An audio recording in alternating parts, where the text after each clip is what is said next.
Whooping Crane Chronicles is a collection of stories to learn from, to ponder, and to celebrate. I'm Mike Forsberg, a conservation photographer from the Great Plains. I've spent the last 5 years, camera in hand, exploring the natural history of whooping cranes across the continent, meeting the people who love them, and discovering how these tall, magnificent, and rarest of cranes are navigating our 21st century world. This podcast elevates conservation stories and uplifts these birds to showcase their natural history and beauty in the hope of keeping these birds around for generations to come. Join me on the journey.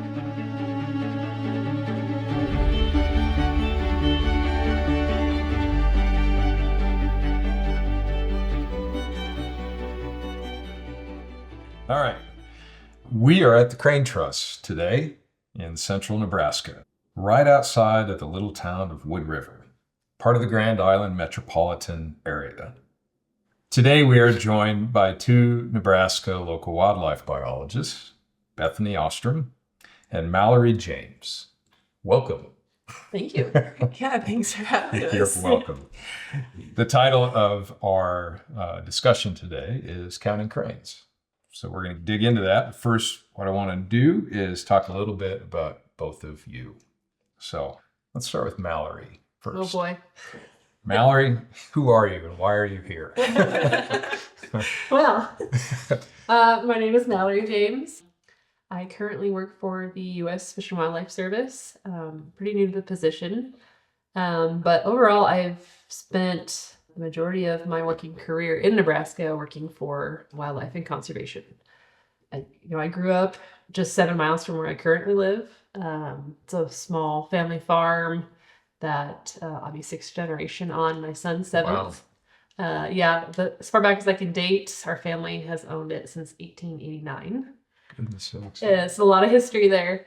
And I haven't gone that far out of the state and have come back to it. I went to school in Shattern and got my degrees there in rangeland and wildlife management, and got my master's there in organizational management and natural resources. Had a few years there where I worked for Game and Parks, and probably had my most exciting job working big game and some research I got to touch with. And soon got the opportunity to move back and started a family here. So it's kind of full circle. Yeah.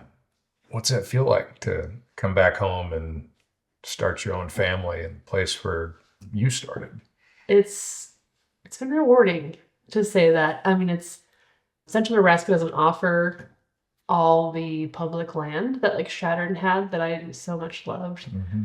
Having the opportunity to have my son and now my daughter have the same places and the same roots that I got to grow up and do. They'll attend the same school, get to fish out of the same fishing ponds, and I just show them the little things, and the full circle is just, it's a rewarding thing. Same teachers? Maybe some. I think a lot have retired since. Right. What was it like as a child growing up? I mean, take us back to the farm. Sure. So being a little girl, farm kitties, that's where it started. And yeah, we didn't neuter or spay any of them, and they just, ran rampant on the farm. My dad farmed corn and soybeans. So I got to help with some of that stuff. But my love for wildlife really came from being in a high agriculture area and me taking interest in the wild spaces. Yeah. And, just seeing like, there's not a whole lot for them, with all the agriculture. And just taking an interest in that and wanting to know more about it. Starting with the kitties, like I noticed watching behaviors was fun for me. Watching body language, amongst individuals. That's kind of where I got my first interest. And then I discovered there was wildlife careers, and that kind of sparked an ecology and interactions of more than just individuals and populations and land. that's where the interest really sparked. Do you remember how you discovered that there was such a thing as a wildlife career? I was at a career fair, and I think it was UNL that was there. Really? Yeah, and they were like, "This is something that you can study," and I was like, this is new to me.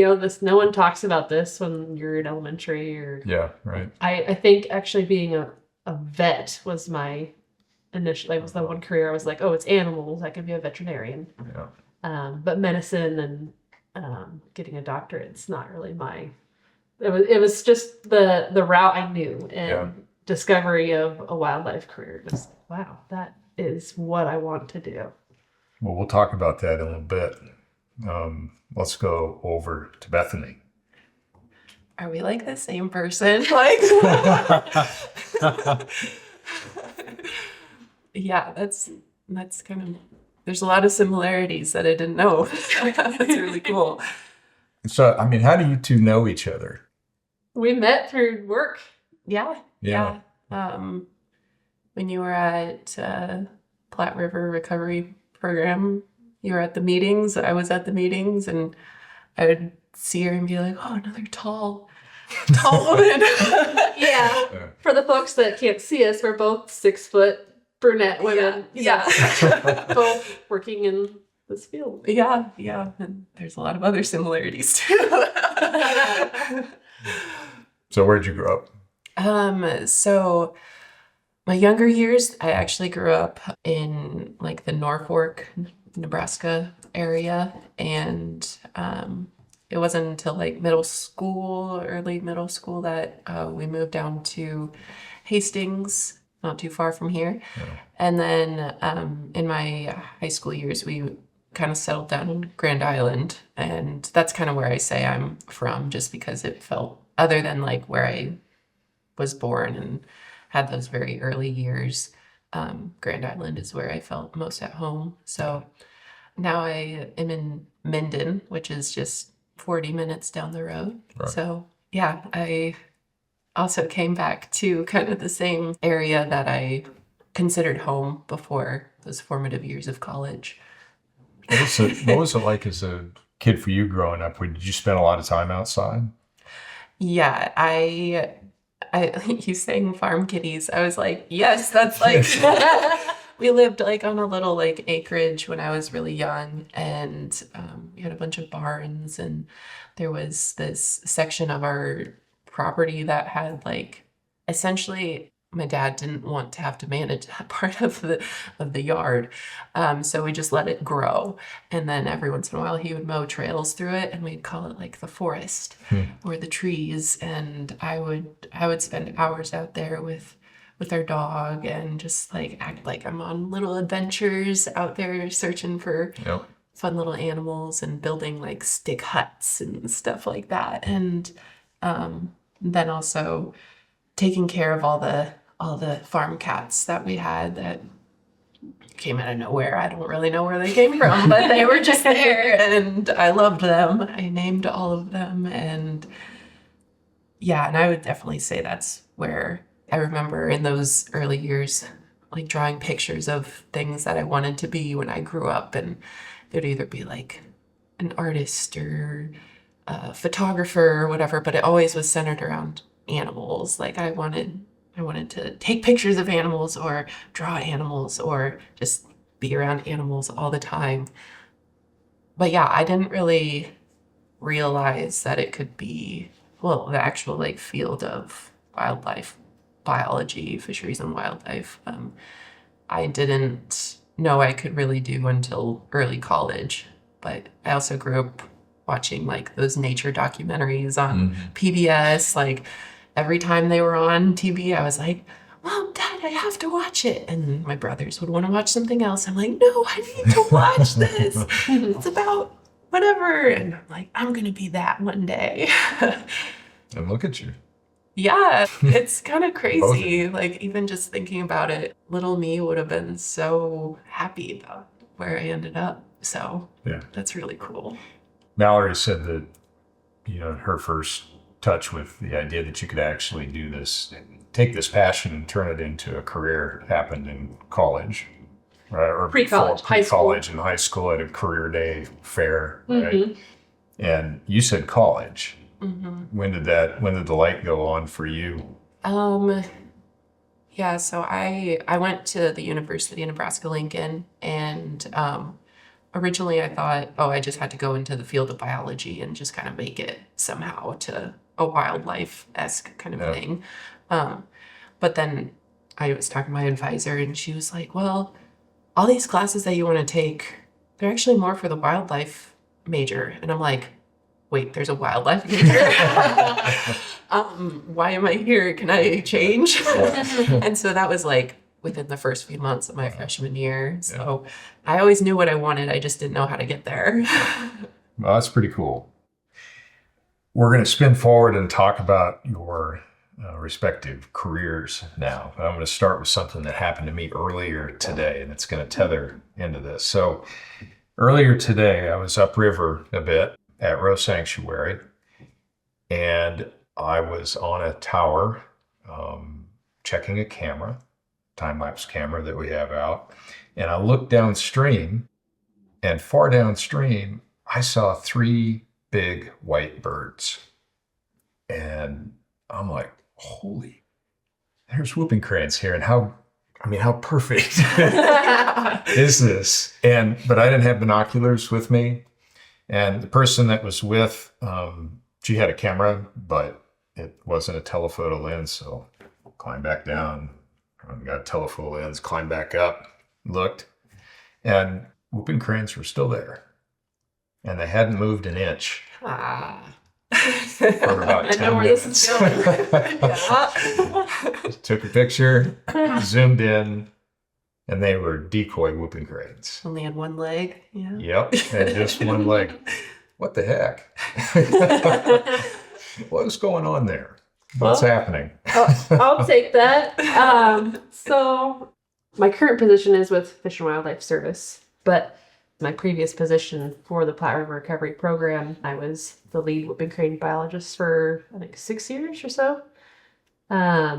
The Platte River Recovery Implementation Program, I'll refer to it as PRIP from here on out because it's a mouthful. So they conduct whooping crane surveys every spring and fall for the migration seasons. And the decoys they put out are not what you would normally think. Like normally when you hear decoy, you think attract birds. Like if you're hunting, right, you would attract birds to that location, but not at all what they're used for. They're used for the folks in the survey planes to test their efficiency at observing whooping cranes from the plane. So, but it fools a lot of people on the ground, and a lot of people get excited and say they saw them, and then sometimes you don't have the heart to tell them. Right.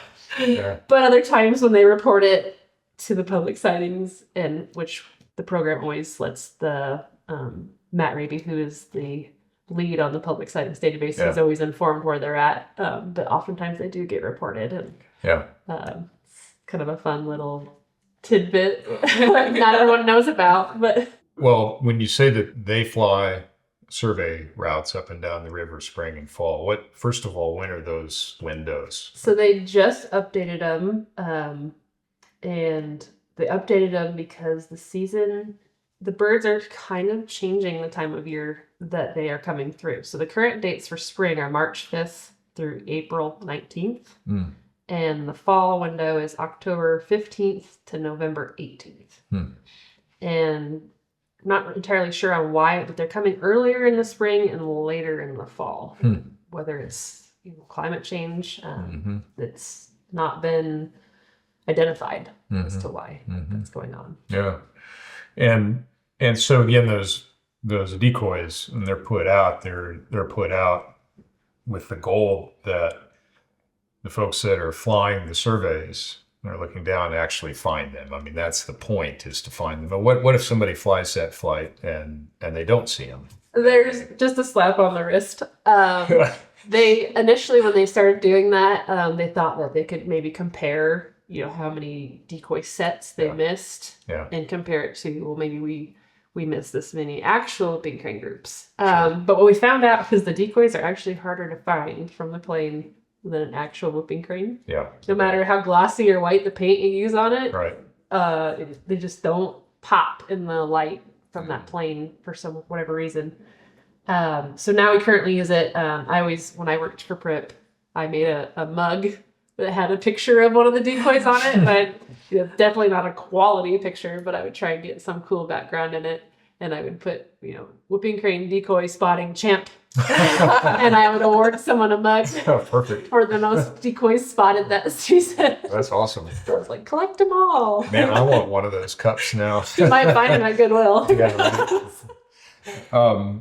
How long is the stretch of miles that they fly? About 90 miles. Yeah. The way the survey works, they fly those first thing in the morning, about 30 minutes before sunrise. They initiate it because there's enough light at that time. Mm-hmm.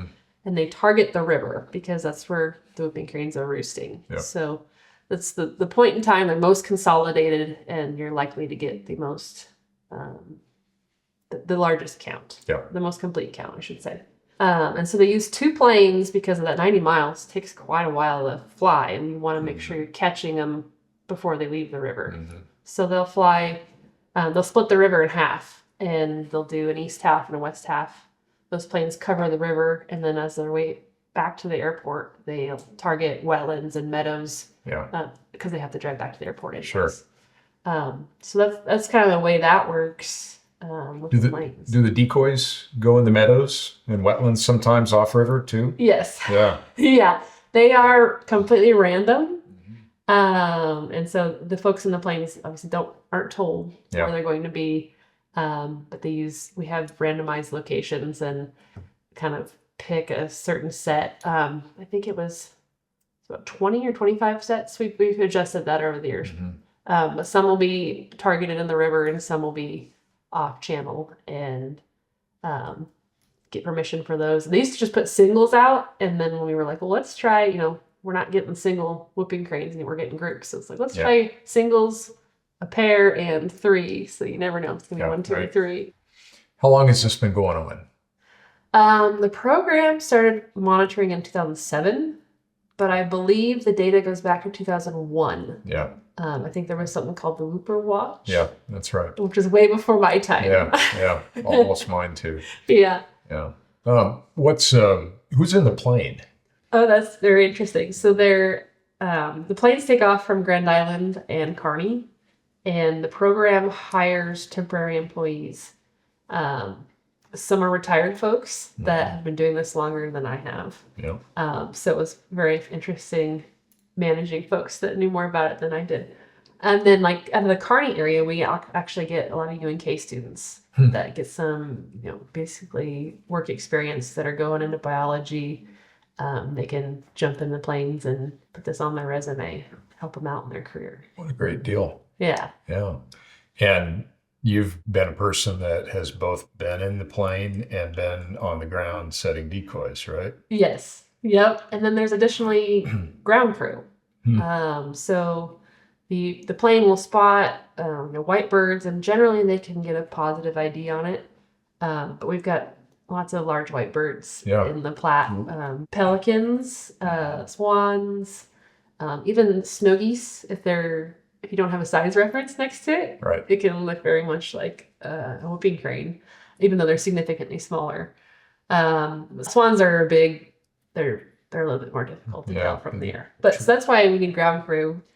They are in touch with each plane. There's a vehicle assigned to each plane, and the plane refers to that person, lets them know they're starting, ending, and anything they observe, they immediately text the person. They're flying low enough that they can still get cell service, text the folks on the ground, and see if they can get to a point where they can observe this group without causing any disturbance, which it's usually a half mile, 3/4 of a mile using a spotting scope. You can maintain that distance if you can get a visual observation. There's a lot of trees. And then how long does that ground crew stay with those birds, and what are they doing while they're there? Sure. So the program, all they are really concerned about is, at this point, numbers. So as soon as the ground crew can get confirmation, they'll just want to know adults, juveniles, location, confirmed yes or no. I see. And then you can leave. Okay. So there's very little disturbance associated with the program's monitoring. Yeah. And I wonder how many, like over the years, how many people then have participated?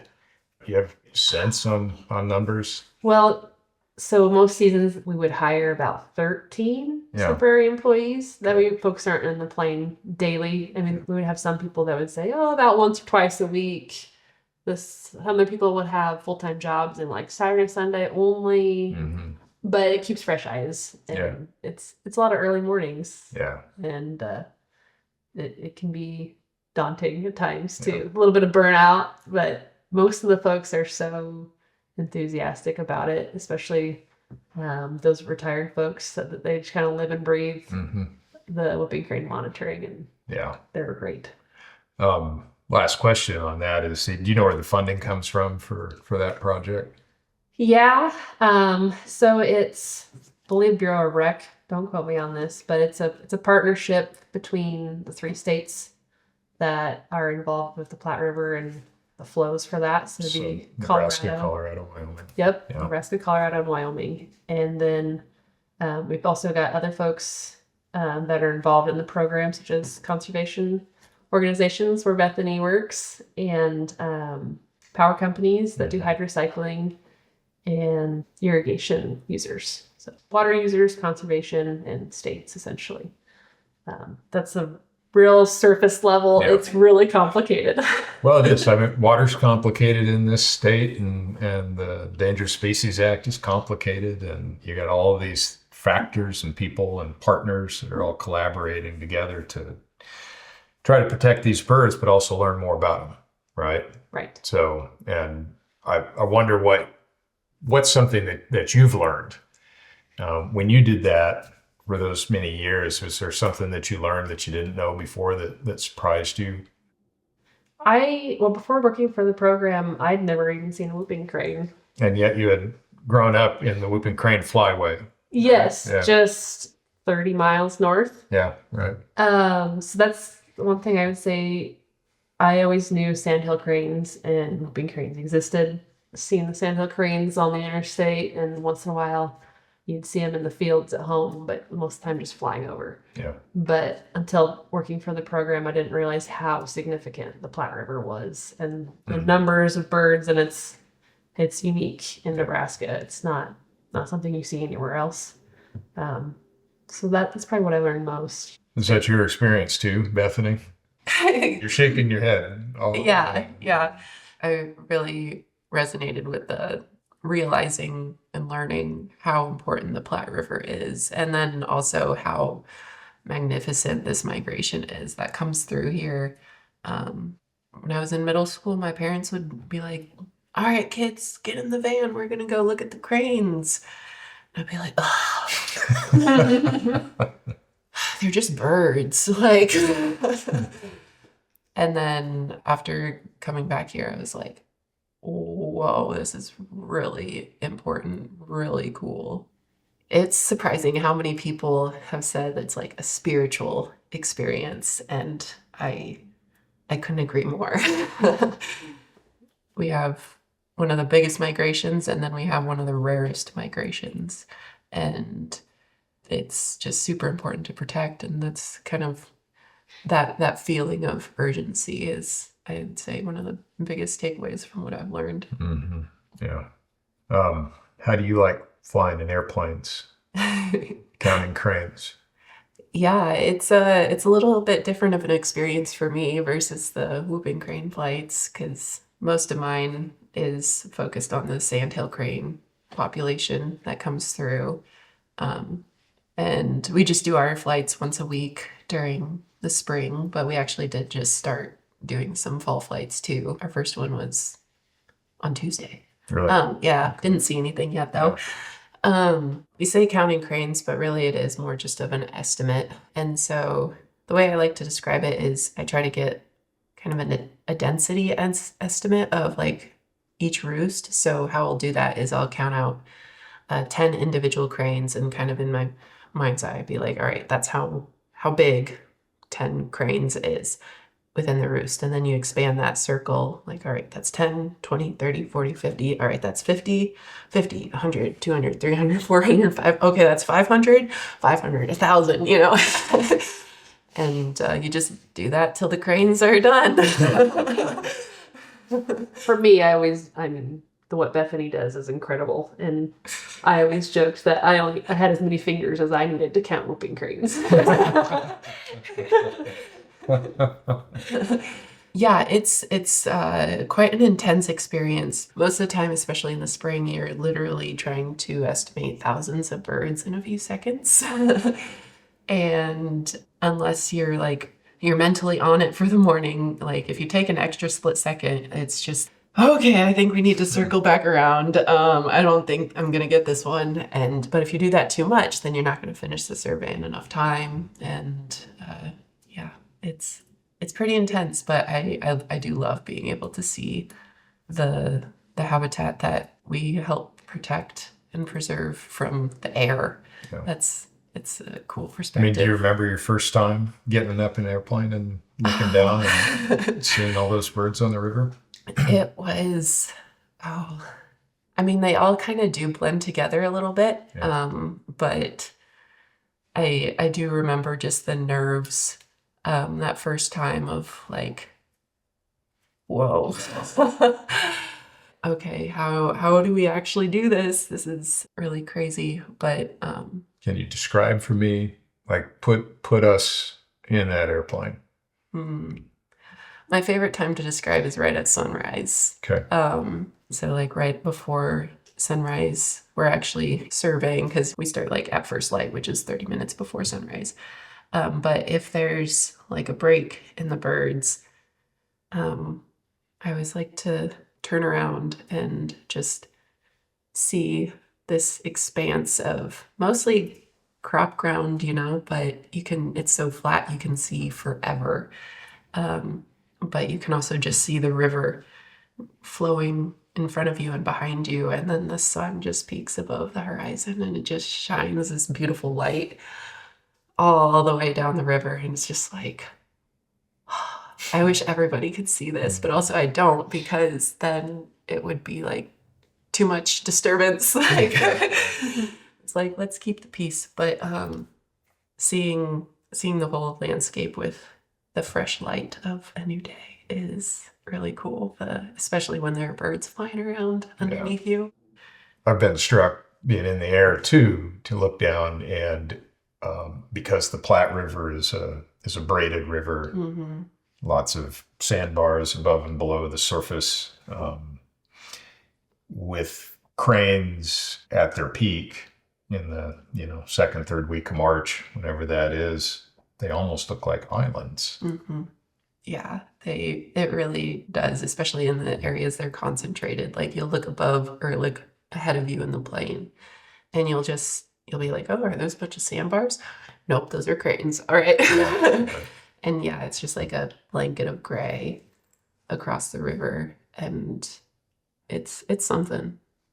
So, I mean, this project of doing survey flights weekly during spring migration, a little bit in the fall, what's the history of that? So the central flyway is essentially this pinch point in this hourglass. The top of it is Canada, and then it kind of funnels down into this pinch point in central Nebraska, which is where we are, where the crane trust is. And then it expands out to the more southern states. So the Platte River is kind of the center point of a lot of different migrations, but specifically the crane migration in North America. So the Crane Trust has been doing some sort of sandhill crane aerial surveys during spring migration since 1998. But there was a few years in there where they didn't complete those. And so since the beginning of this, they've been going on for like 26 years, essentially. And then in like 2015, we kind of made the protocol a little more systematic so we could actually say a little bit more scientifically about what's happening on the river with these birds and the migration. And yeah, the goal of that is essentially to see the distribution of crane roosts on the river and how it shifts throughout the season and throughout the years. And then to also provide an index of how many birds are using the river at each week. Yeah. And yeah, so there's been a handful of people to be able to do those flights, and I'm just lucky enough to be one of them. Yeah. So who did you learn from to do this? I learned from Andy Caven. He was our director of conservation research up until 3 years ago, I believe. 2-3 years. Yeah, somewhere in there, 3 years. And once he kind of started getting this idea that he was gonna move on in his career, he was like, all right, Bethany, you're gonna be next. I'm like, oh boy. That's really cool, but also, oh boy. And so, yeah, he taught me everything I know, whether or not that's good. I remember the first time that I was in charge of counting, and it might have even just been like a practice. I was trying to count these cranes, estimate how many there were, and he's like trying to give me advice while I'm doing it. And I'm like, ah! And I was not happy after that flight. But I mean, something must have stuck because I'm able to do it now. Well, it's been pretty interesting because that program you guys push out a news release basically every week. Yeah. You know, that charts the course of how many birds are on the river, in the river valley at this time. And that seems to have really caught fire with people. I mean, there's a lot of folks that pay attention to that, and that becomes sort of this weekly update. I'll get questions from friends around the country saying, how many are there this week, you know, and all this stuff. So that's cool. I think that's that's maybe a public outreach component of this that you didn't expect. And people are always very interested, even though it needs to remain a lot more quiet, about whooping cranes. But I wonder, do you communicate? Do the two projects that are up there with the eyes in the sky communicate with each other around whooping cranes? Like if you're up there in the air, you see whooping cranes too, obviously, right? Yeah. So how does that conversation go? It's always fun because the pilots, they can talk to each other, and they most of the time know each other pretty well. Yeah. So they'll be like, oh, hey, Tim, how's it going? See any birds? And, so they'll talk back and forth during the flight. And, there'll be times during that where they'll communicate like, oh, yeah, we think we saw 3 whooping cranes down that way, but we had to focus on our sandhills, so we couldn't get a confirmation. Right. Can you guys get it? And then they'll, once they pass us and keep on going. Yeah. The program helps us out too with our whooping crane monitoring that we do, because we get more like behavioral surveys on them on the ground. And so when they see whooping cranes, they'll let us know, and then we can send out our ground crew to be like, all right, figure out what they're doing and what kind of habitat and that kind of thing. And so we work together in that way, and it's nice. And I would say as the monitoring lead for FRIP, I would often receive, someone said they saw something. I might get that information, but I might not relay it to the folks in the plane. And at that moment. Yes. And that's to try and keep unbiased. Yep. So it's comparable year to year. But me knowing that, I could go confirm that group, but it would be put as an opportunistic, not a systematic observation. So there's a few ways to get around that. So Mallory talked about their flight schedule has changed over time. Bethany, how about your flight schedule? Has that changed over time? Have you noticed anything different, and are you adjusting to that difference? Yeah, so for the most part, what we do is we survey from essentially Valentine's Day to tax day is what I say. Those dates have been far enough into the extremes of migration to be able to capture still what we needed. Yeah. But we have noticed they're staying longer, and they're also kind of shifting east. Yeah, that was my next question. Yeah, still within our survey area. But yeah, the concentration points are kind of shifting a little bit. Mm-hmm. And you said you guys are starting a fall survey now. Mm-hmm. Why is that?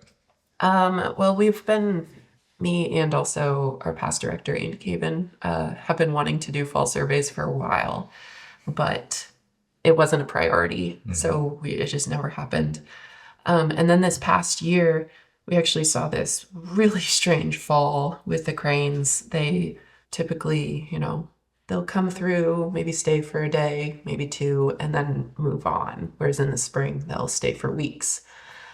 We saw something much more similar to spring migration in the fall last year. And they stayed, there were thousands of them that stayed into the winter up into January.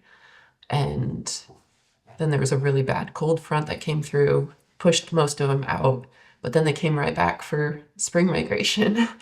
And so we had lots of questions of what was going on, where these cranes were. So we were like, all right, well, if this ever happens again, we want to know what's going on, where the cranes are concentrating, when the cranes are coming through, relatively how long are they staying. So that was kind of the impetus for starting these this year. Is something's changing with their fall migration too. It's just we don't have any hard data on it. So it's a little late, but let's start now. Yeah. Well, and Mallory, whooping cranes stay really late last year on the river.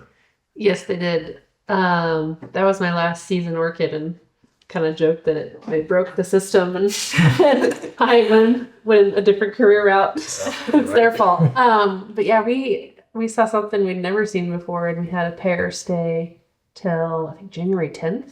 And they endured a blizzard, and I think they got out before the second blizzard. But we had cranes on Christmas, and I had never had to have folks fly on Thanksgiving or Christmas before, and so that was a new process we had to come up with. And luckily, like I said, the folks that work for the program on temporary basis, they live and breathe, and without hesitation, we had folks volunteering, and it was almost a joke. They were like, we thought they would leave, and one person out of the nowhere was like, well, I guess I'll fly on Thanksgiving. I'm like, we'll address that if we get there. And then after Thanksgiving, I'll fly Christmas like 3 weeks in advance.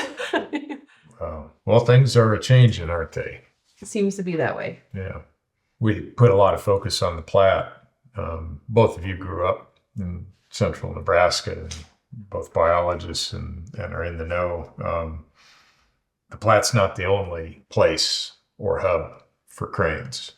Rainwater basins to the south, Loop River system, and sandhills to the north. Have either of you had any experience in either of those landscapes, or do you think about them in the context of your jobs today, and maybe how we're looking at conservation in the future here? I think the Crane Trust actually got to survey the loop, which I live right next to the South Loop, and it's right where, I guess east of Bolus, the Middle Loop and South Loop come together. But I know the Middle Loop does get whooping crane use. I've not witnessed it personally. But when I had access to the data, I liked to snoop and see. We'd have telemetry data. We wouldn't always get the most recent, but after the year's complete, we would get it. And I really enjoyed deep diving. And I'd see locations and I'd be like, what is that? And zoom in and go, wow, they were there. Yeah, I, especially lately with these like weird hydrologic years with the river, and then also just weather.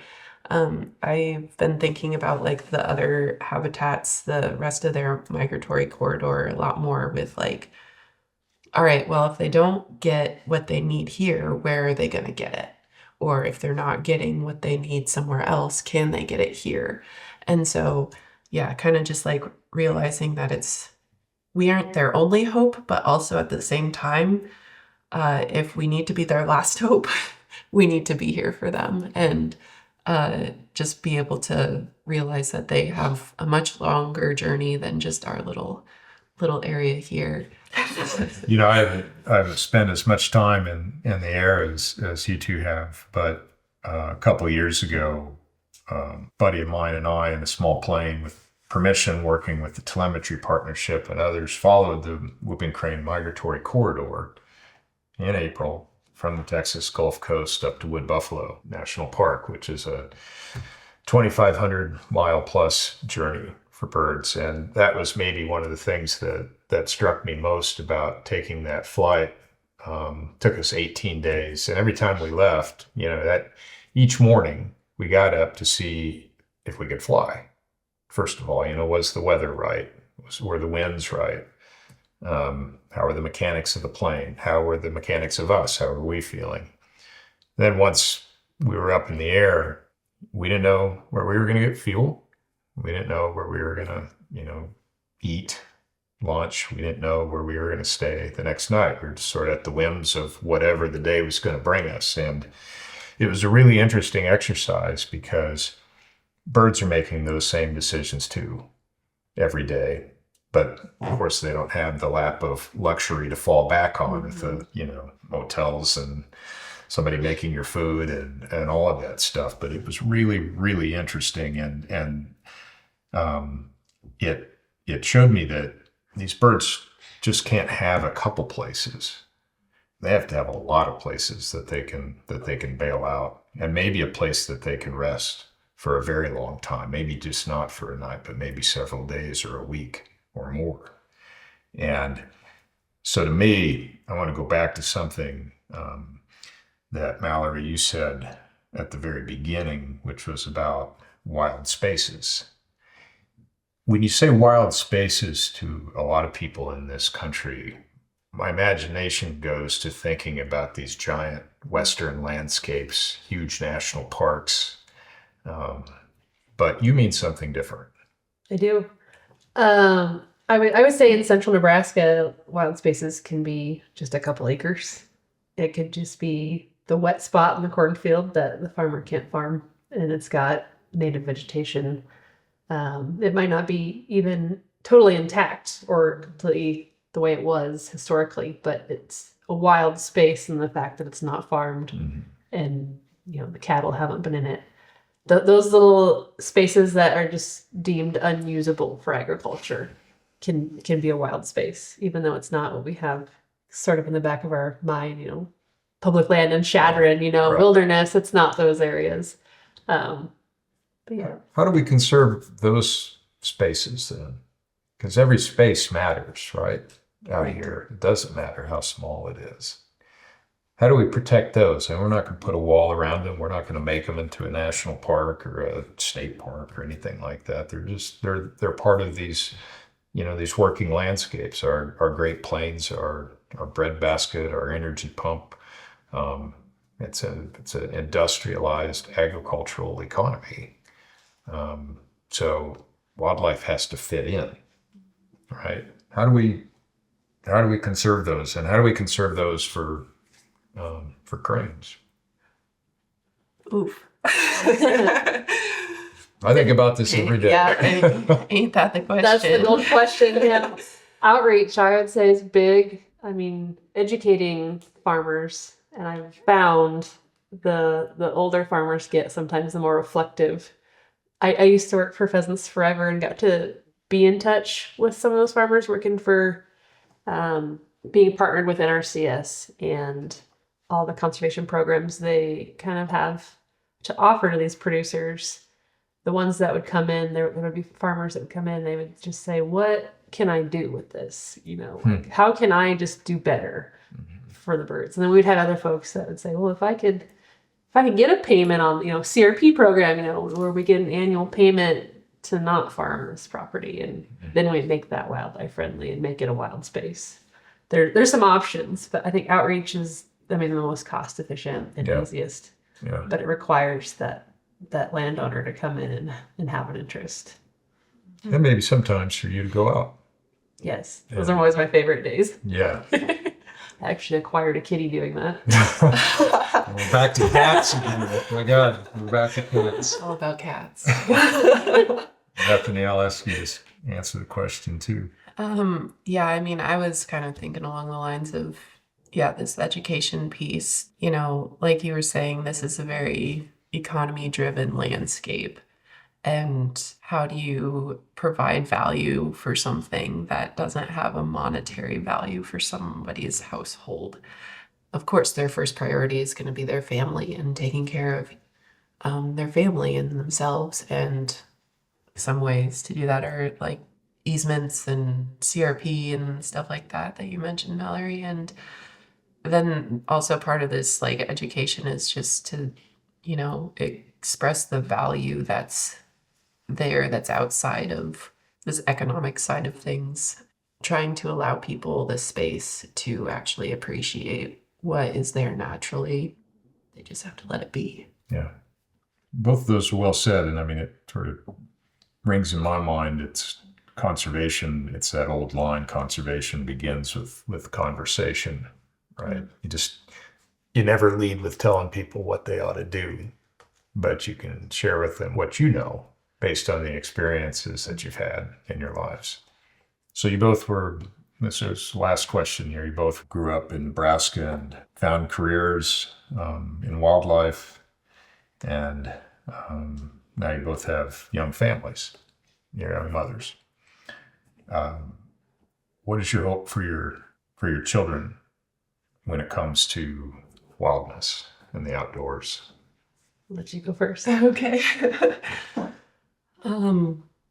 Well, it would be nice to see that my kids would have the same kind of passion of like wanting to take care of the outdoors and nature and everything like that. But also I realize that they might not grow up to have those strengths or passions. And that's completely fine. I love them no matter what.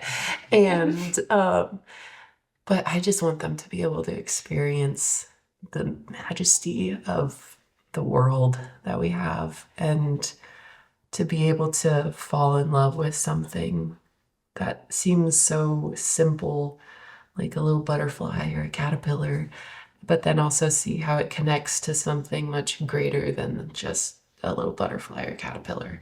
To be able to feel that connection to something outside of themselves, greater than themselves, and see the beauty in it, even if it's kind of hard sometimes. Yeah. Thank you. Very well said. Thanks. Both of my kids, I hope they have some sort of passion in the outdoors, whether it's hunting, conservation, or if it's down to pollinators and that sort of thing. I try not to push it too hard on them, but I can reel it back if they don't like it. But an example, this summer I was home on maternity leave and I planted a little pollinator seed that I got from some generic store.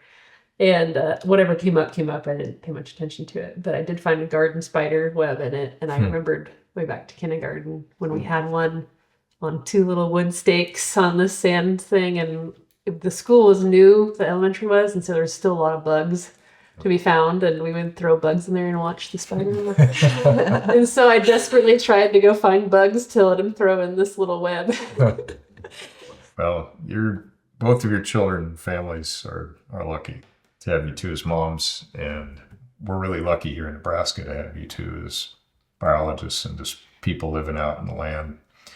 That whole business about family that we talk about and community we talk about, it really is a small town here where we live and work in Nebraska, and right, I mean, we have not many people live in this state. Third largest population center is Memorial Stadium on a football Saturday, but we stick together and stay together. And that's pretty powerful in a place that's 97% under private ownership. We do conservation hand to hand, and you have to be real people. And it helps a lot when you're from here, because that provides an element of knowing and an element of trust. And you two exude that. You're who you are, and you're living this life, and it's very authentic, and that matters a lot to people, and it sure matters to these birds.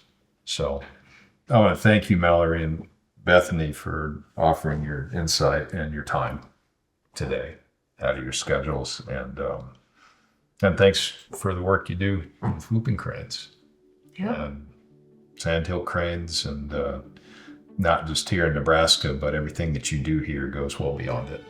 So don't ever forget that. So thank you. On the next stop, In the Whooping Crane Chronicles, we will be visiting folks down south at Aransas along the Texas Gulf Coast, the Whooping Crane wintering grounds. So stay tuned. Thank you for joining.